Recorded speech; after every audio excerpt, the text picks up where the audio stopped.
CSCB exam കോഓപ്പറേഷന്റെ 6ാമത്തെ class ആണ് ഇന്ന് നമ്മൾ എടുക്കാൻ പോകുന്നത്. കഴിഞ്ഞ ക്ലാസ്സിൽ നമ്മൾ ഡിസ്കസ് ചെയ്തത് കോഓപ്പറേറ്റീവ് ഓർഗനൈസേഷൻ അതുപോലെ തന്നെ മറ്റ് different types of organisations business organisation തമ്മിലുള്ള ഒരു കമ്പാരിസൺ ആണ്. അതിൽ നമ്മൾ ജോയിന്റ് സ്റ്റോക്ക് കമ്പനി കോഓപ്പറേറ്റീവുമായിട്ടുള്ള കമ്പാരിസൺ ആണ് ഇന്ന് എടുക്കാൻ പോകുന്നത്. അതിനു മുന്നേ ഉള്ള കാര്യങ്ങൾ കഴിഞ്ഞ ക്ലാസ്സിൽ നമ്മൾ ഡിസ്കസ് ചെയ്തു. എന്നിട്ട് നമുക്കറിയാം ജോയിന്റ് സ്റ്റോക്ക് കമ്പനി, അതായത് 1956 കമ്പനീസ് ആക്ട് അല്ലെങ്കിൽ 2013 കമ്പനീസ് ആക്ട് പ്രകാരം രൂപീകരിച്ചിട്ടുള്ള സ്ഥാപനങ്ങളെയാണ് ജോയിന്റ് സ്റ്റോക്ക് കമ്പനികൾ എന്ന് പറയുന്നത്. ഇതിലെ companies act 1956 or 2013 1956 Indian companies act ഉണ്ടാകുന്നത്. ഇതിന് ഏറ്റവും കൂടുതൽ അമെന്റ്മെന്റ് വരുന്നത് 2013 അതുകൊണ്ട് ഈ 2013 കമ്പനീസ് ആക്ട് എന്നാണ് പറയപ്പെടുന്നത്. Indian companies act 1956 or 2013. Companies R mainly divided into public company and private company. കമ്പനികളെ നമുക്കാണെങ്കിൽ പൊതുവെ രണ്ടായിട്ട് തിരിക്കാം, പബ്ലിക് കമ്പനി എന്നും പ്രൈവറ്റ് കമ്പനി എന്നും.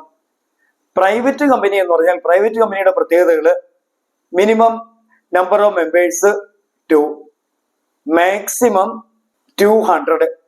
അതായത് 1956 കമ്പനീസ് ആക്ട് പ്രകാരം 2 മുതൽ 50 പേര് വരെ ആയിരുന്നു. എന്നാൽ 2013 അമെന്റ്മെന്റ് ആക്ട് പ്രകാരം 2 മുതൽ 200 പേര് വരെയാണ് പ്രൈവറ്റ് കമ്പനിയിൽ എന്ന് പറയുന്നത്. Minimum number of members in A private company 2, maximum numbers 200. Then public company, minimum number of members 7, maximum no limit. അതായത് പബ്ലിക് കമ്പനി രൂപീകരിക്കണമെങ്കിൽ കുറഞ്ഞത് 7 പേര് വേണം, പരമാവധി എത്ര പേര് വേണമെങ്കിലും ആകാം. ഇങ്ങനെ പൊതുവെ നമുക്ക് കമ്പനികളെ രണ്ടായിട്ട് തിരിക്കുന്നു, പ്രൈവറ്റ് കമ്പനി എന്നും പബ്ലിക് കമ്പനി എന്നും. ഇവിടെ പ്രൈവറ്റ് കമ്പനി ആണെങ്കിൽ അതിന്റെ പ്രത്യേകതകൾ എന്ന് പറയപ്പെടുന്നത് മിനിമം നമ്പർ എന്ന് പറയുന്നത് 2, മാക്സിമം 200. അതുപോലെ തന്നെ മിനിമം 2 ഡയറക്ടേഴ്സ് ആണെങ്കിൽ ഉണ്ടായിരിക്കണം. അതിന്റെ പേരിന്റെ അവസാനമാണെങ്കിൽ പ്രൈവറ്റ് ലിമിറ്റഡ് എന്ന് എഴുതിയിരിക്കും. ഇങ്ങനെ കുറെ പ്രത്യേകതകളുള്ള കമ്പനികളാണ് പ്രൈവറ്റ് കമ്പനി എന്ന് പറയുന്നത്. എന്നാൽ പബ്ലിക് കമ്പനി എന്ന് പറഞ്ഞാൽ അതിന്റെ പ്രത്യേകത എന്ന് പറയുന്നത് മിനിമം നമ്പർ എന്ന് പറഞ്ഞാൽ 7, മാക്സിമം നോ ലിമിറ്റ്, പരമാവധി എത്ര പേര് വേണമെങ്കിലും ആകാം. അതുപോലെ മിനിമം 3 ഡയറക്ടർമാരുണ്ടായിരിക്കണം. അതിന്റെ പേരിന്റെ അവസാനമാണെങ്കിൽ ലിമിറ്റഡ് എന്ന് എഴുതിയിരിക്കും. അതുപോലെ തന്നെ ഇങ്ങനെയൊക്കെയുള്ള കുറെ പ്രത്യേകതയുള്ള കമ്പനികളാണ് പബ്ലിക് കമ്പനി എന്ന് പറയുന്നത്. ഇനി ഗവൺമെന്റ് കമ്പനി. ഗവൺമെന്റ് കമ്പനി എന്ന് പറഞ്ഞാൽ at least 51% of the shares are contributed by the government. That company is called government company. അതായത് ഒരു കമ്പനിയുടെ 51% ഷെയറുകളെങ്കിലും ഗവൺമെന്റ് കോൺട്രിബ്യൂട്ട് ചെയ്താൽ അങ്ങനെയുള്ള കമ്പനികളെയാണ് ഗവൺമെന്റ് കമ്പനി എന്ന് പറയുന്നത്. That is, at least 51% of the shares are contributed by government, central government or state government, or partly by central government or partly by state government is called government company. ഒരു കമ്പനിയുടെ കുറഞ്ഞത് 51% ഷെയറുകളെങ്കിലും government ഏറ്റെടുക്കുകയാണെങ്കിൽ അങ്ങനെയുള്ള കമ്പനികളെ government company എന്ന് പറയപ്പെടുന്നു. പൊതുവിൽ കമ്പനിയെ രണ്ടായിട്ട് തിരിക്കുന്നു, പ്രൈവറ്റ് കമ്പനി എന്നും പബ്ലിക് കമ്പനി എന്നും രണ്ടായിട്ട് തിരിക്കുന്നു. ഇനി ഈ പ്രൈവറ്റ് കമ്പനി സംബന്ധിച്ചിടത്തോളം ആണെങ്കിൽ നമ്മൾ നേരത്തെ പറഞ്ഞു മിനിമം നമ്പർ എന്ന് പറയുന്നത് 2, മാക്സിമം 200. പബ്ലിക് കമ്പനി ആണെങ്കിൽ മിനിമം 7, അതുപോലെ പരമാവധി എത്ര പേര് വേണമെങ്കിലും ആകാം. ഇനി അതുപോലെ തന്നെ കമ്പനിയുടെ പ്രധാനപ്പെട്ട ഡോക്യുമെന്റുകൾ നമുക്കറിയാമല്ലോ. Memorandum of association, articles of association, അതുപോലെ പ്രോസ്പെക്ടസ്, ഇതൊക്കെയാണ് ഒരു കമ്പനിയുടെ പ്രധാനപ്പെട്ട ഡോക്യുമെന്റുകൾ. ഇതിലൊരു കമ്പനിയുടെ ഏറ്റവും പ്രധാനപ്പെട്ട ഡോക്യുമെന്റ് ഏതാണെന്ന് ചോദിച്ചാൽ memorandum of association. Memorandum of association is the most important document in A company. It is compulsory in all companies, public company and private company. ഒരു കമ്പനിക്ക് നിർബന്ധമായിട്ടും വേണ്ടുന്ന കമ്പനിയുടെ ഏറ്റവും പ്രധാനപ്പെട്ട ഡോക്യുമെന്റ് ആണ് memorandum of association, the charter or Magna Carta of the company. ഇതിനെ കമ്പനിയുടെ ചാർട്ടർ അല്ലെ മാഗ്ന കാർട്ട എന്നറിയപ്പെടുന്ന കമ്പനിയുടെ ഏറ്റവും പ്രധാനപ്പെട്ട ഡോക്യുമെന്റ് ആണ് മെമ്മോറാണ്ടം ഓഫ് അസോസിയേഷൻ. നമുക്കറിയാം ഇതിനെ പല ക്ലാസ്സുകളായിട്ട് തിരിക്കുന്നു. നിങ്ങൾ പഠിച്ചു കാണും. നെയിം ക്ലാസ്, ഒബ്ജക്റ്റ് ക്ലാസ്, അതുപോലെ ലയബിലിറ്റി ക്ലാസ്, ഇങ്ങനെ പല ക്ലാസ്സുകളായിട്ട് തിരിക്കുന്നു. എല്ലാ കമ്പനികൾക്കും നിർബന്ധമായിട്ടും വേണ്ടുന്ന കമ്പനിയുടെ ഏറ്റവും പ്രധാനപ്പെട്ട ഡോക്യുമെന്റ് ആണ് മെമ്മോറാണ്ടം ഓഫ് അസോസിയേഷൻ. ഇനി മറ്റൊന്നാണ് ആർട്ടിക്കിൾസ് ഓഫ് അസോസിയേഷൻ എന്ന് പറഞ്ഞാൽ it is the rules and regulation of the internal management of the company. ഒരു കമ്പനിയുടെ ആഭ്യന്തര ഭരണകാര്യങ്ങളെ കുറിച്ച് പ്രതിപാദിക്കുന്ന കമ്പനിയുടെ ഒരു ഡോക്യുമെന്റ് ആണ് ആർട്ടിക്കിൾ ഓഫ് അസോസിയേഷൻ. ഈ ആർട്ടിക്കിൾ ഓഫ് അസോസിയേഷന് പകരം പ്രൈവറ്റ് കമ്പനി ഉപയോഗിക്കുന്ന ഡോക്യുമെന്റ് ആണ് ടേബിൾ എ. ഇനി മറ്റൊന്നാണ് പ്രോസ്പെക്ടസ്. പ്രോസ്പെക്ടസ് പബ്ലിക് കമ്പനിക്ക് മതി. അതായത് പബ്ലിക് കമ്പനി ആണെങ്കിൽ അതിന്റെ ഷെയറുകൾ പബ്ലിക് വാങ്ങുന്നതിന് വേണ്ടി കമ്പനിയെ കുറിച്ചുള്ള എല്ലാ വിവരങ്ങളും അച്ചടിച്ച് വിതരണം ചെയ്യപ്പെടുന്നു. അതായത് ഈ ഒരു കമ്പനിയെ കുറിച്ചുള്ള എല്ലാ വിവരങ്ങളും സത്യസന്ധമായിട്ട് അച്ചടിച്ച് വിതരണം ചെയ്യപ്പെടുന്ന ഒരു നോട്ടീസ് അല്ലെങ്കിൽ ഒരു സർക്കുലർ അല്ലെങ്കിൽ ഒരു ബുക്കിനെ പറയുന്ന പേരാണ് prospectus. It is the invitation of the public to subscribe the shares or debentures of the company. കമ്പനികളുടെ ഷെയറുകളും ഡിബഞ്ചറുകളും ഒക്കെ ഏറ്റെടുക്കാനാണെങ്കിൽ പബ്ലിക്കിനെ ക്ഷണിച്ചുകൊണ്ട് ഒരു പബ്ലിക് കമ്പനി ഇഷ്യൂ ചെയ്യപ്പെടുന്ന ഡോക്യുമെന്റ് ആണ് prospectus. Prospectus is issued only in public company. Public കമ്പനിക്ക് മാത്രമായിട്ടുള്ള ഒരു ഡോക്യുമെന്റ് ആണ് പ്രോസ്പെക്ടസ്. ഈ പ്രോസ്പെക്ടസിന് പകരമുള്ള മറ്റൊരു ഡോക്യുമെന്റ് ആണ് statement in lieu of prospectus. ഇതിലെ prospectus or statement in lieu of prospectus is only needed in public company. നമുക്കറിയാവുന്ന പ്രധാനപ്പെട്ട ഡോക്യുമെന്റുകൾ മെമ്മോറാണ്ടം ഓഫ് അസോസിയേഷൻ, അതുപോലെ ആർട്ടിക്കിൾ ഓഫ് അസോസിയേഷൻ, പ്രോസ്പെക്ടസ്, ഇതൊക്കെയാണ് പ്രധാനപ്പെട്ട ഡോക്യുമെന്റുകൾ. നമുക്കാണെങ്കിൽ ഇത് സിലബസ് പ്രകാരം പഠിക്കാനുള്ളതെന്ന് പറയുന്നത് ജോയിന്റ് സ്റ്റോക്ക് കമ്പനിയും അതുപോലെ കോ ഓപ്പറേറ്റീവ് ഓർഗനൈസേഷനും തമ്മിലുള്ള ഒരു താരതമ്യം, ഒരു കമ്പാരിസൺ ആണ്. എന്തൊക്കെയാണെന്ന് നമുക്കറിയാൻ നോക്കാം. അതായത് മറ്റ് ബിസിനസ് ഓർഗനൈസേഷനുകളെ പോലുള്ള ഒരു ബിസിനസ് ഓർഗനൈസേഷൻ ആണ് കോ ഓപ്പറേറ്റീവ് ഓർഗനൈസേഷൻ. ഒരു കോ ഓപ്പറേറ്റീവ് ഓർഗനൈസേഷനും ജോയിന്റ് സ്റ്റോക്ക് കമ്പനിയും തമ്മിൽ ഒരു കമ്പാരിസൺ. ഇത് നമുക്കറിയാം. Co operative societies are registered under the cooperative societies act, but companies R registered under the companies act. ഇതാണ് ഒരു വ്യത്യാസം എന്ന് പറയുന്നത്. അതായത് companies R registered under the companies act 1956 or 2013. Cooperative societies are registered under the Cooperative Societies Act 1969. അതായത് cooperative സൊസൈറ്റിക്കും കമ്പനിക്കും registration നിർബന്ധമാണ്. Company companies act പ്രകാരം രജിസ്റ്റർ ചെയ്യുന്നു. Cooperative society cooperative societies act പ്രകാരം രജിസ്റ്റർ ചെയ്യുന്നു. ഇനി minimum number of members. Company ആണെങ്കിൽ private company minimum number 2, public company minimum number 7, cooperative society minimum number 25. ഇതാണ് minimum number of members in company. Private കമ്പനിയിൽ minimum 2 പേര്, public കമ്പനിയിൽ minimum 7 പേര്. എന്നാൽ കോഓപ്പറേറ്റീവ് സൊസൈറ്റി ആണെങ്കിൽ മിനിമം 25 പേര്. എന്നാൽ ഇൻഡസ്ട്രിയൽ സൊസൈറ്റിക്ക് ആണെങ്കിൽ മിനിമം 10 ഇതാണ്. കോഓപ്പറേറ്റീവ് സൊസൈറ്റി രൂപീകരിക്കണമെങ്കിൽ മിനിമം 25 പേര് വേണം. എന്നാൽ ഇൻഡസ്ട്രിയൽ സൊസൈറ്റിയെ സംബന്ധിച്ചിടത്തോളം മിനിമം 10 പേര് മതി. ഇനി maximum number of members. Private company 200, public company no maximum limit. അതുപോലെ കോഓപ്പറേറ്റീവ് സൊസൈറ്റിയും നോ മാക്സിമം ലിമിറ്റ്. അതായത് പരമാവധി കോഓപ്പറേറ്റീവ് സൊസൈറ്റിയിലെ പരമാവധി അംഗങ്ങളുടെ എണ്ണം പ്രൈവറ്റ് കമ്പനി ആണെങ്കിൽ 200, എന്നാൽ പബ്ലിക് കമ്പനി എത്ര പേര് വേണമെങ്കിലും ആകാം. അതുപോലെ തന്നെ കോഓപ്പറേറ്റീവ് സൊസൈറ്റിക്കും മാക്സിമം ലിമിറ്റ് ഇല്ല. ഇനി അടുത്തതെന്ന് പറയുന്നത്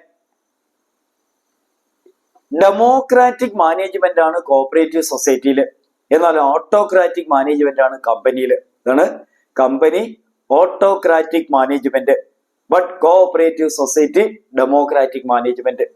ഏകാധിപത്യപരമായിട്ട്, കാരണം അല്ലെ one man one vote is the principle of cooperative society, but one share one vote is the principle of joint stock company.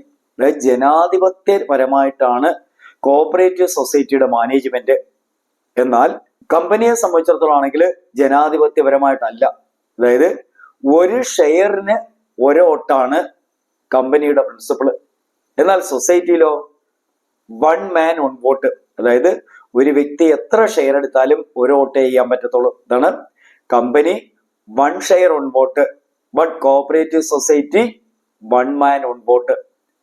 Then proxy is allowed in joint stock company, but cooperative society proxy is not allowed.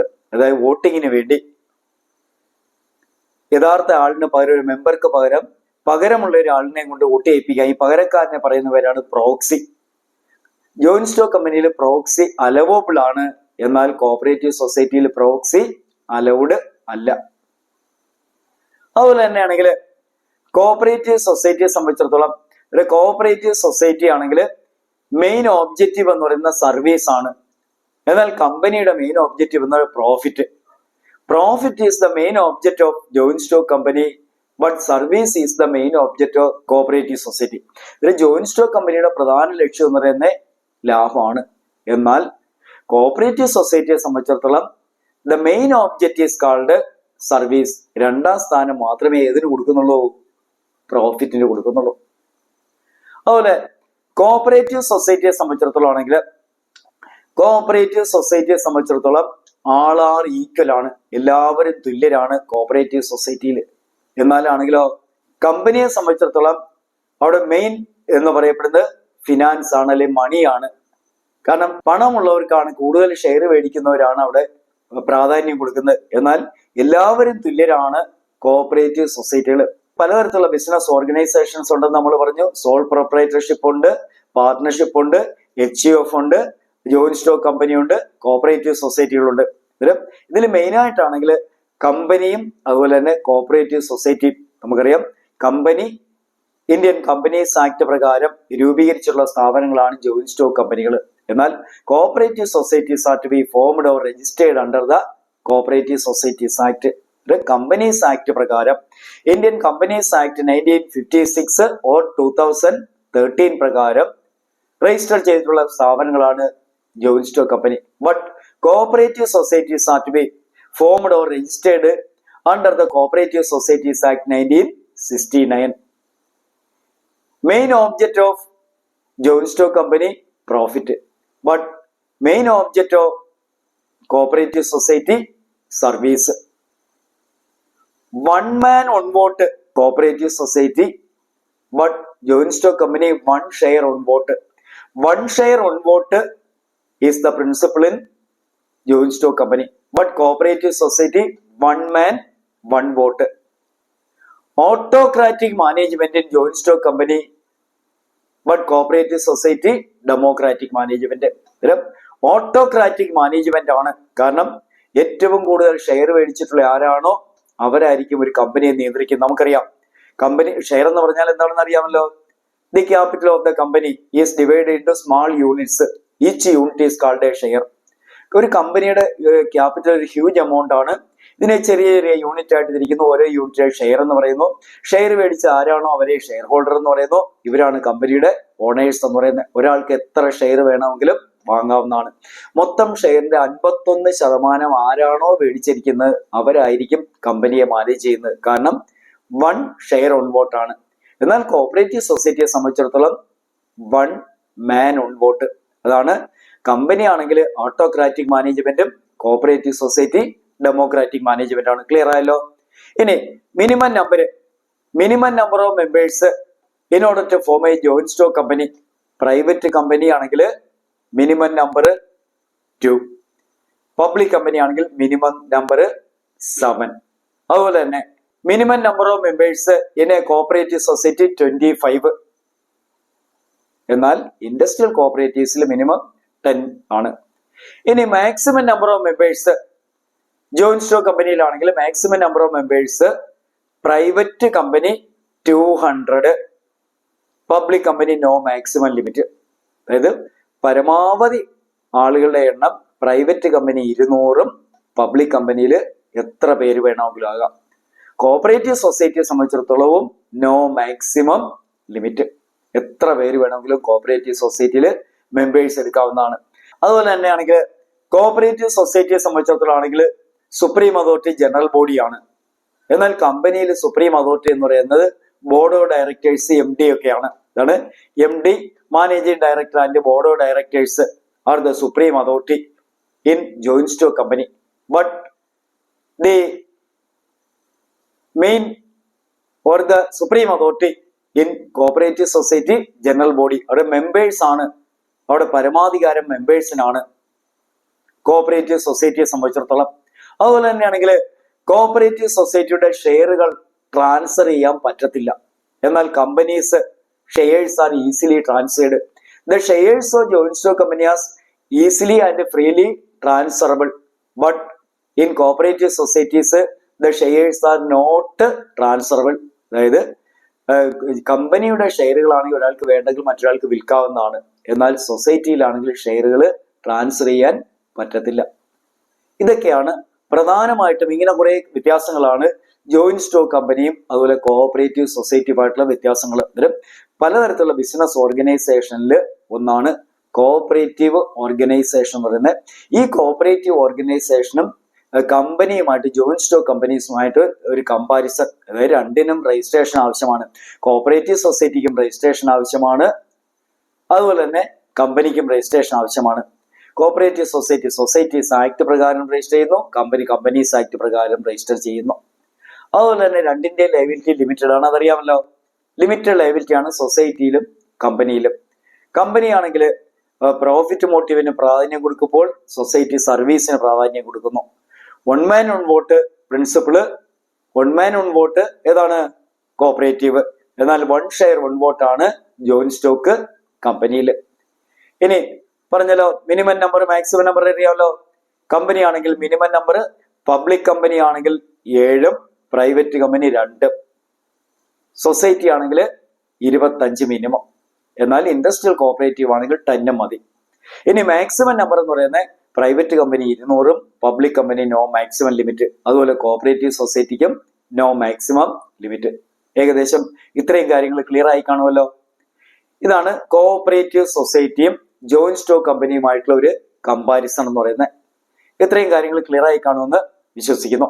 ഇനി പഠിക്കാനുള്ളതെന്ന് പറയുന്നത് നമുക്ക് different types of cooperatives ആണ്, അല്ലെങ്കിൽ structure of കോഓപ്പറേറ്റീവ്സിനെയാണ്.